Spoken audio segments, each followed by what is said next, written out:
Was that last year? Was that last year that happened? 2 years ago. Oh, okay. I thought I was there last year when that happened. Alright. Since Neil told an embarrassing story, I'm going to tell an embarrassing story. Okay. Last Christmas, I was on my way to my friend Sarah's apartment to watch movies and get high. As we had done before, but the difference of this night was that we were going to exchange Christmas presents.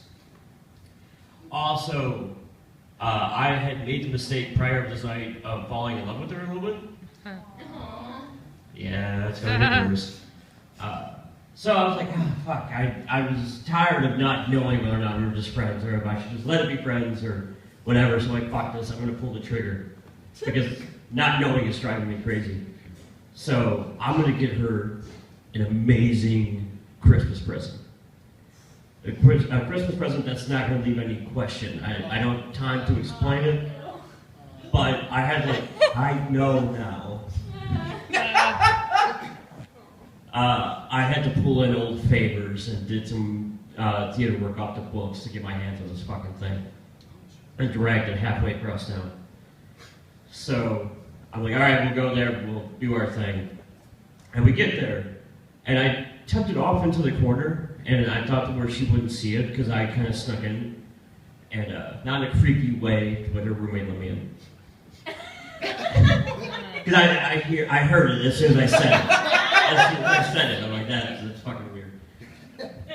So I went in there, I hid it off to the side, and I was in the kitchen with her and her roommate, and I was kind of hanging out. And at one point, I just hear her start screaming, and I realized I lost sight of her, and she had found my Christmas present, and she was flipping out, you guys. I made the right fucking call on this present. Because she's literally, I've never seen a full-grown adult act this way. She's jumping up and down, she's screaming, oh my God, you got this for me, you got this for me, how could you, oh my God. And I'm thinking, fuck yeah, I did. So, we set it up real quick, and there's like this pause. And by the way, I learned this last year, that in certain contexts, Christmas life can be kind of romantic. So there's like this moment of pause, and neither one of us say anything for about 20 seconds. And she kind of looks at me, and she leans in, and she goes, I'm gonna go put the pizza in the oven, and then runs out of the room. Which was not the response I was expecting. And I tried, because I'm a guy, I tried to convince myself that maybe that was a euphemism. Like,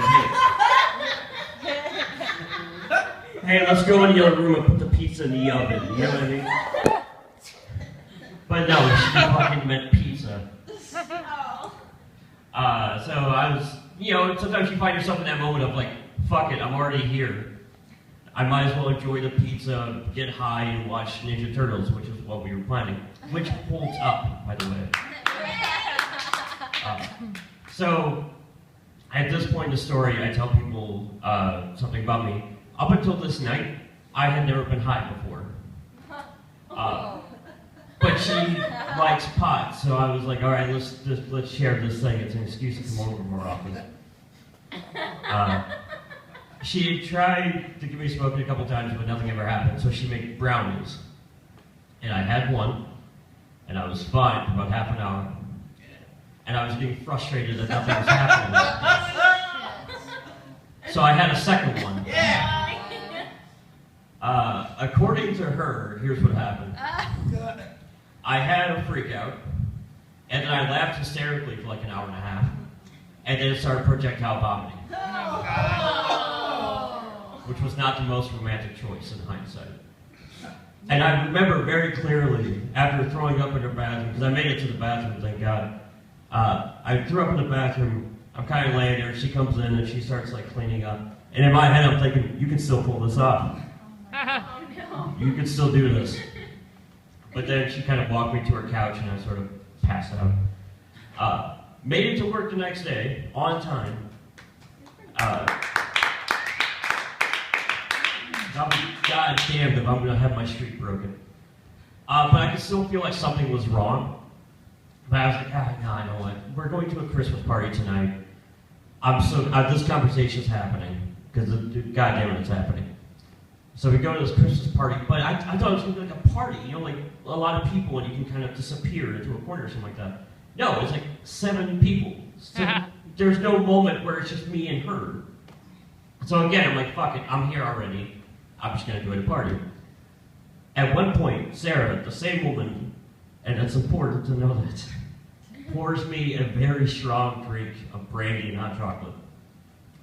I took a drink of it, and I don't mean I had a drink. I mean, oh, something's wrong. I have to go, and I have a bus the next morning to go back to St. Louis for Christmas. So I'm like, thank you. We'll talk when I get back from St. Louis. I gotta go. It's like 11 o'clock. I get home about 11:30, and about 11:45, start projectile vomiting uncontrollably for 3 hours. And then the diarrhea started. For half an hour, they overlapped. Oh, God. You ever see a toothpaste be squeezed in the middle? I mean, trust me, when you're on the toilet with a waste bucket in your hand, you question every life choice you've ever made. To the point where at one point I saw like, all right, I need to get water in me. Whoa, nope, I know. So I went to it's called brunch. I went to the ER, which was across the street from me. They told me you are out of fluids, you're dehydrated and everything, lay down. So they put like a bag and a half of IV in me. I also learned that if you throw up so many times in one night, it burns out your esophagus. I could not speak for like a day and a half. So what's the moral of the story? I will say to Sarah's credit, she did come to the hospital and pick me up. I will say 2 things, however. One, I called her and said, hey, I'm in the ER because of the thing. She took a nap and then came pick me up. And 2, to this day, because we do still talk on occasion, she refuses to acknowledge the fact that she poisoned me. And I'm not saying it was intentional, but it happened. But here's the moral of the story, and here's what I learned from all this. Despite what that lying piece of shit Judd Apatow will tell you, and movies and sitcoms and well-intentioned friends, there is no amount of effort or pain or suffering that will make someone love you back. Oh, yeah.